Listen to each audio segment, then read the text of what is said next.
Welcome to The Explainer. Today, we're diving straight into a fascinating shift that's quietly happening all across the country. We're talking about Canadians who are making early retirement a reality. And by early, I mean leaving the traditional workforce before 55 or sometimes, crazy enough, even before 40. Now here's the kicker. They aren't pulling this off because of some massive stroke of luck or a winning lottery ticket. No, they're getting there through a highly structured, totally repeatable system. And that is exactly what we're going to break down for you today. Let's get into it.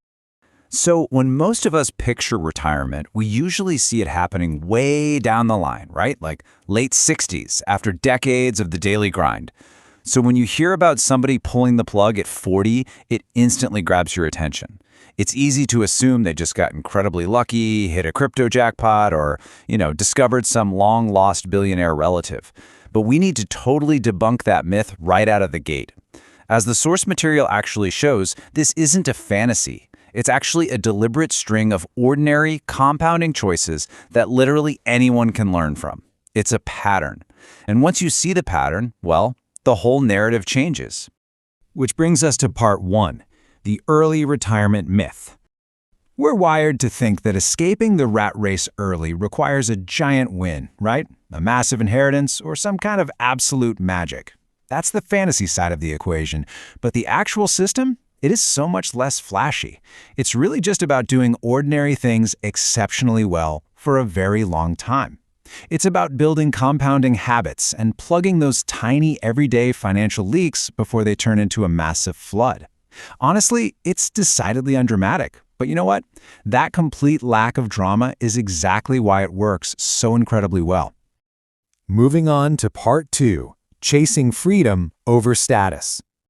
Okay, so for this system to work, there's a massive psychological shift that has to happen first. People who retire early make a firm decision right from day one that their personal freedom matters way more than looking rich. Think about it. Someone chasing status is naturally going to spend more and save less, just to impress the people around them. But when true freedom is your ultimate goal, suddenly, turning down that bigger house, skipping the luxury car lease, or ignoring the latest smartphone upgrade totally stops feeling like a sacrifice. Instead, it literally feels like you're buying back years of your own life.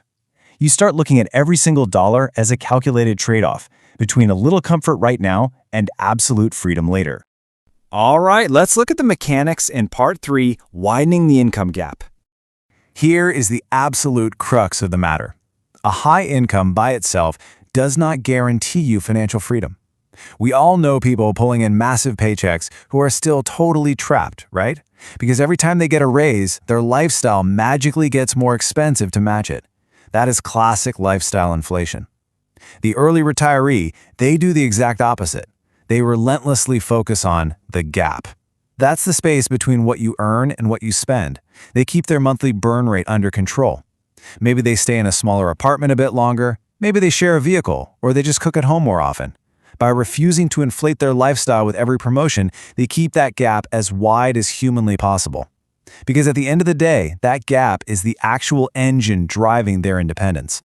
To give you an idea of the target we're actually aiming for here, the early retirement community uses a super handy rule of thumb. It's the 25x rule. Basically, you just multiply your yearly spending by 25. So let's say you can live a great life on $40,000 a year. Multiply that by 25, and boom, your target is $1 million. Now, sure, this isn't a flawless one-size-fits-all rule, but it perfectly illustrates the math. If you have expensive tastes, your target number is going to be huge and you're going to be working a lot longer. But if you keep things lean and you're spending low, that target number drops like a rock, which drastically shortens your timeline to freedom. It's undeniable proof that controlling what goes out is often way more powerful than just increasing what comes in. This takes us right into part 4, the power of boring. Listen. Successful early retirees aren't out there day trading or chasing super complicated, stressful financial schemes. They actually prefer straightforward, frankly boring routines that they can just put on autopilot. They invest early and they do it religiously. Here in Canada, that means maxing out tax-advantaged accounts first, like your TFSAs, your RSPs, the whole shebang. And the most crucial part? They completely tune out the market hype. They aren't trying to guess the next hot stock. The whole strategy is to just own a wide slice of the overall market and let that money quietly snowball in the background, without constantly messing with it or losing sleep over the daily financial news. It reminds me of this brilliant perspective from the source material. The real win isn't getting rich fast. It's staying invested long enough for the slow part to become incredibly powerful. Consistency and just weathering the storms of real life without panicking will literally always be the thrill of trying to outsmart the market. Having a small, seemingly boring financial life isn't a flaw in this system. It's the exact reason the whole thing survives for decades. You're just stepping back and letting time do all the heavy lifting for you. Now, we definitely need to shatter another huge illusion here. Early retirees aren't just sitting on a beach sipping drinks for 40 years totally jobless. Not at all. What they actually do is build flexibility. They create multiple, low-stress income streams. This could be a small side business, a bit of occasional freelance work, maybe some rental income, or even just diving into passion projects that happen to pay a little. The point isn't that they're locked in an endless hustle. It's that they are no longer trapped in one single lane. By building out these different paths, they make sure their whole retirement system is robust, not fragile. If one income source dries up, another one is right there to pick up the slack. And finally, Part 5, the identity reset. You know, we don't talk about this enough, but work gives us a really natural rhythm. It provides daily structure, a reason to get out of bed, a built-in social circle, and this innate feeling of being useful. When you pull the plug and retire early, all of that vanishes overnight. Suddenly, your calendar is wide open, and that old comforting routine is just gone.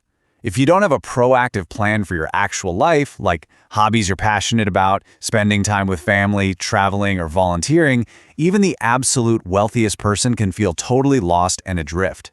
The people who nail early retirement don't just plan for a number in a bank account. They plan for a life.